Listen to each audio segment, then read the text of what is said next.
Saúdos, benvidos, acompáñame hoxe Daniel Filloico, director artístico da Xociviga, que regresan o calendario nestas datas. Benvido, Daniel. Bos días.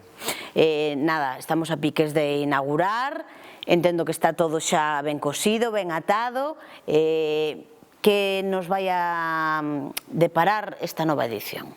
Bueno, pois estamos ultimando detalles, pero sí, xa está todo para arrancar o día 19 desta nova edición, que é a 41ª, pero bautizada como Ano 1, dende que pois, a nova organización retomamos o festival e o reconvertimos nun festival internacional de curtametraxes, e que se celebrará entre o 19 e o 23 de novembro, a semana que ven.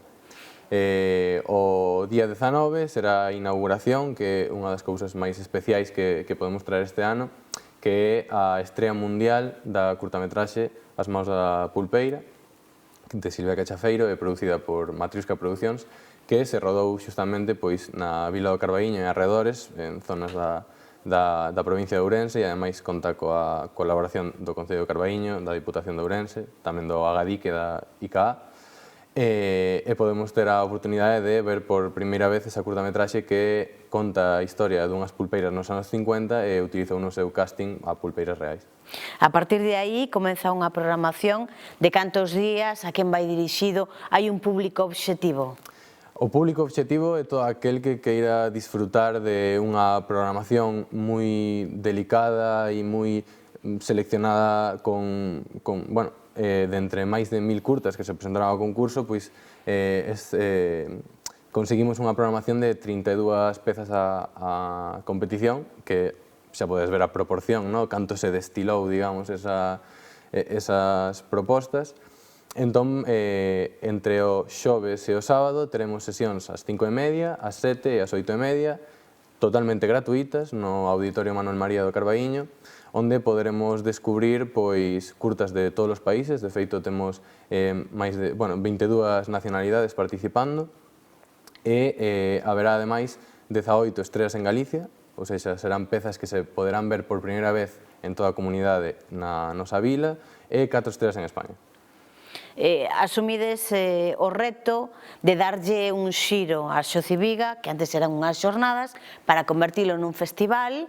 Eso implica moito esforzo e ter unha idea moi clara do que se quere. Efectivamente, si, a Xociviga estiveron durante 40 anos, nos 80 obviamente foron un referente do cinema en Galicia e un centro de referencia para achegarse a descubrir cinema, pero co paso do tempo esa idea diluíuse e acabouse convertendo nunha mostra de películas que carecía dun interés específico, dun valor particular que fixese necesario ese festival. Entón, nós o ano pasado, a propósito do 40 aniversario, decidimos rebautizalo como Ano Cero e como Festival Internacional de Curtametraxes, podendo facer isto que facemos, traer estreas ao Carballiño e facer que as nosas particularidades fagan do festival algo especial.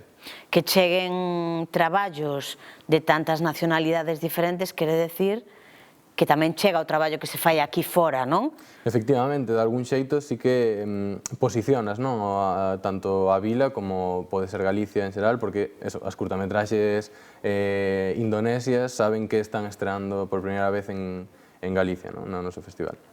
A edición do ano pasado, que sensacións deixou? Deixou as sensacións de que foi un acerto cambiar de formato. Notouse que o público sentiu esa enerxía renovada e, ademais, o que máis se notou foi que todas as persoas que viñeron a algunha das sesións repetiron ata o final e foron acumulando sesións. Non sei se vos pasa a vos, pero no Festival de Cine en Ourense, por exemplo, nas sesións de curtas, é certo que hai moito público xoven, moito mozo e moza, pero tamén hai xente maior. Sí, de feito no Carballiño temos aí un reto pendiente quizá coa mocidade, de pouco a pouco ir arrastrando, porque o noso público a toda agora sí que se centra fundamentalmente a partir dos 30-40 anos, e hai unha franxa alrededor dos 60, xente xubilada e tal, que sí que é moi presente. Hai diferentes seccións na programación? Sí, temos diferentes seccións. Temos a competición, a sección Xentes, que é a sección internacional na que tamén compiten as curtametraxes galegas. e despois a sección Xénese, que é específica de novos creadores do territorio peninsular menores de 30 anos. E, paralelamente, temos unhas vías de programación non competitiva que teñen unha finalidade fundamentalmente educativa. Colaboramos cos centros de educación secundaria e educación primaria para poder ampliar, digamos, a cultura audiovisual de a xente máis nova.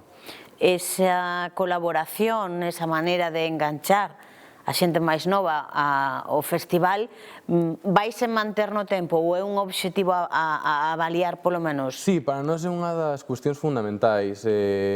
O ano pasado puxemos unha película de Pasolini, que é un director italiano dos anos 60, un filme en branco e negro, documental, e a recepción foi super positiva porque realmente a xente nova, os adolescentes, están abertos a novos estímulos e necesitan, ás veces, cando lles obligas ou lles metes a cazador certas cousas, é como que xera un rexeitamento, pero si de repente lles das a oportunidade de descubrir filmes que igual na súa vida non teñan a oportunidade de coñecer por outras vías, nunha mañá de clase que ia ser unha mañá normal. É complicado que Pasolini, sí. E de súpeto, pois este ano poderán descubrir un filme do ano 95 de Wong Kar-wai, un director hongkonés. Ademais é un filme que non ten un contido explícitamente didáctico, pero que sí que vai servir para ampliar a súa cultura visual. E a experiencia con Pasolini qual foi?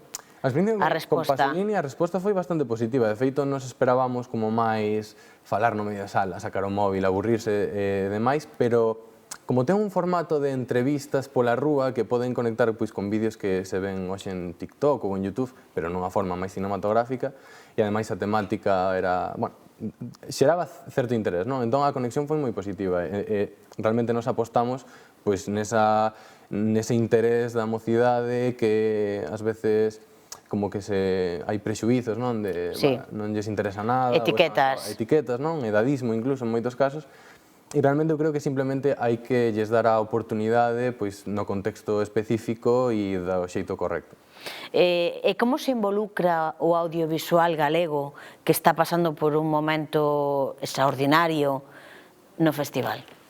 No noso festival, o que comentamos, incluímos a programación galega dentro da sección internacional para efectivamente darlle ese peso e ese valor que ten e que merece, e ademais contamos cos autores e as autoras que van vir a presentar as súas pezas en cada unha das sesións nas que participan, entón o público poderá participar nun coloquio con eles e con elas, e ademais, neste caso que temos esta inauguración tan importante das Maus das Pulpeiras, coa produtora Matriusca, que dentro do contexto galego é das que teñen producións así máis relevantes, como puido ser Matria, que estivo nominada nos Goya.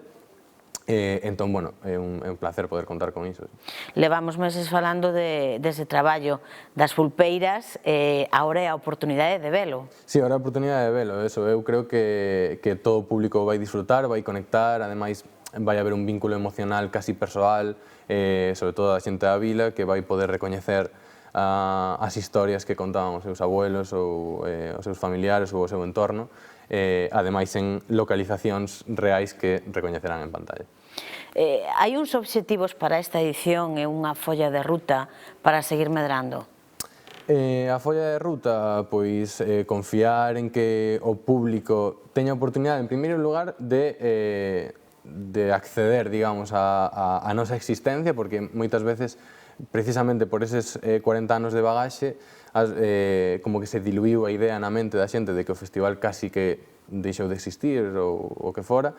Entón, primeiro, conectar co público a través de esta entrevista ou os medios de comunicación, a publicidade que estamos facendo, e a raíz de aí que lle dean unha oportunidade ao festival, que se achega a unha das sesións que duran 60 minutos. Ademais, nesas sesións teñen a oportunidade de participar activamente a través do voto do público e son completamente gratuitas. E a raíz de aí nos confiamos e sabemos que a programación ten o interese suficiente como para xerar unha adicción que queira que faga que a xente queira que o festival siga medrando e eles acompañarnos neste camiño. Faise complexo ao largo do ano ir organizando, ir tecendo esta programación? Sí, ademais, ten unha particularidade moi grande este festival que só organizamos dúas persoas, que somos eu e o meu irmão Mario. Entón estamos dende marzo xa publicando as bases da convocatoria do concurso de pezas e a partir de abril, maio empezamos o visionado. Xa comentaba, máis de 1000 pezas para conseguir unha programación de 32, son moitas horas de visionado. Sí, hai moito que... Madre mía. Moito que ver e despois eso, ademais da propia calidade das pezas, hai que darlle un sentido a esa programación, non? Teñen que dialogar entre sí, as sesións teñen que trasladar algo que no seu conxunto faga a programación interesante, non? Entón xa non é tanto que as pezas individualmente sexan mellores ou peores, sino que o seu conxunto faga do festival unha programación mellor. E despois, bueno, pois tarefas de produción varias, concretar un montón de cousas que sí que levan traballo, pero bueno, que ao final é algo que paga a pena cando podes achegar pois este contido cultural super interesante de moitísimo valor de xeito ademais gratuito pois ao público da zona. De momento quedámonos nesta edición e convidamos a todo o mundo a asistir a alguna das proxeccións. Sí, por suposto, insisto, eu creo que todo o mundo que se poida achegar vai disfrutar moitísimo, vai ter ganas de volver.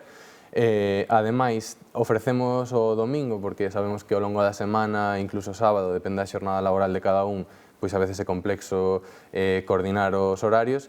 O domingo temos pola mañá unha sesión infantil para os máis pequenos e para as familias, dun filme tamén en retrospectiva, que é Balto, do 1995, e despois pola tarde podemos ver ás 5:30 as curtas con mellor valoración do público ao longo da semana, e ás 7 as premiadas. Leremos o palmarés e visionaremos as películas premiadas. Entón, bueno, a xente que só se poida chegar ao domingo, polo menos vai ver casi o mellor do mellor.